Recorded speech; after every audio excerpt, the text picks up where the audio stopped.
Tadbirkorlar va ishbilarmonlar harakati O'zbekiston Liberal Demokratik partiyasi tomonidan respublikamizning barcha hududlarida O'zbekiston Respublikasi Prezidenti Shavkat Mirziyoyevning Oliy Majlis va O'zbekiston xalqiga murojaatnomasi mazmun mohiyatini partiya elektorati va aholi orasida keng targ'ib qilishga qaratilgan seminar va davra suhbatlari o'tkazilyapti. Dastlab shu haqida.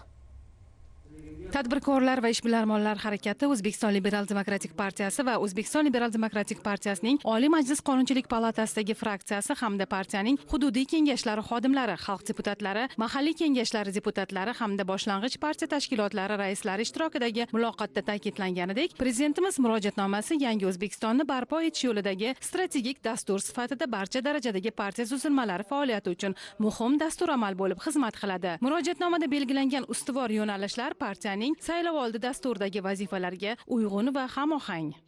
Har bitta yo'nalish bo'yicha bu mahalla bo'ladimi, bu bizning iqtisodiyotimiz bo'ladimi, turli tarmoqlar bo'ladimi, bizni iste'mol bozorimiz bo'ladimi, kasblar va mehnat bozori bo'ladimi, ekologik vaziyat bo'ladimi yoki bizning tashqi siyosatimiz bo'ladimi, har bitta yo'nalish bo'yicha avvalambor bizni xalqimizni, bizning mamlakatimizda olib turgan vazifalarni bizga bayon etdilar va bu muhtaram prezidentimiz tomonidan butun dunyoga va qo'shni mamlakatlarda bizning mamlakatimiz ochiqlik siyosatini davom ettirishi, yaxshi qo'shnichilik siyosatini davom ettirishi va bizning asosiy maqsadimiz O'zbekistonni kelajakda qudratli, barqaror rivojlanayotgan mamlakat, har bitta bizning mamlakatimizda yashayotgan shaxsi farovonligiga xizmat qiladigan va bizni tadbirkorlarimizga qo'llab-quvvatlaydigan siyosatni bizga yetkazib berdilar. Shuningdek, poytaxtimizdagi Singapur menejmentni rivojlantirish institutida tashkil qilingan davra suhbatida ham murojaatnomada belgilangan vazifalarni jamoatchilikka yetkazish maqsad qilindi. Jumladan, ishtirokchilar xotin-qizlarning huquq va manfaatlarini ta'minlash, ularning jamiyatdagi o'rni va faolligini oshirish, bandligini ta'minlash hamda salomatligini muhofaza qilish masalalari davlat siyosatida ustuvor yo'nalish sifatida belgilangani qayd etildi. O'zbekiston Liberal Demokratik partiyasi murojaatnomadan kelib chiqib, o'zimizda yo'l xaritalarimizni, o'zimizda rejalarimizni yana ham yangiladik. Bugungi kunda xotin-qizlarni ish bilan ta'minlash, ularni hayot darajasini yaxshilash, kasbga o'rgatish masalalari, shu bilan bir qatorda bizda ishbilarmon ayol ko'rik tanlovi 10 yilligini o'tgan yil nishonlagandik va bu borada minglab yangi kasb egalari, minglab tadbirkor ayollarimizni, minglab mana kasanachilik bilan yoki tomorqa bilan yoki iqtisodiyotimizda har bitta jabhalarida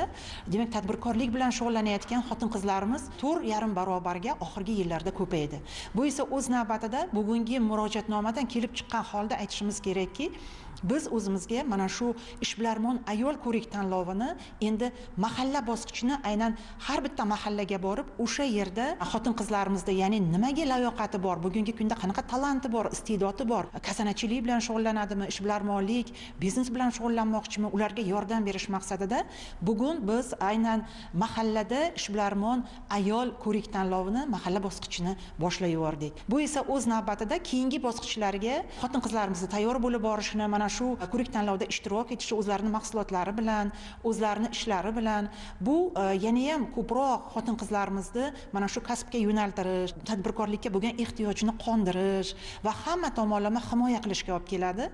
Tadbir davomida Prezident murojaatnomasida belgilangan maqsad va vazifalarni hayotga tatbiq etishda aholining faol ishtirokini ta'minlash, bu borada joylarda targ'ibot ishlarini olib borish bo'yicha fikr-mulohazalar bildirildi. Ayniqsa, mahallalardagi xotin-qizlar va yoshlar tadbirkorligini qo'llab-quvvatlash va bu orqali bandlikni ta'minlash masalalari bo'yicha takliflar ishlab chiqildi.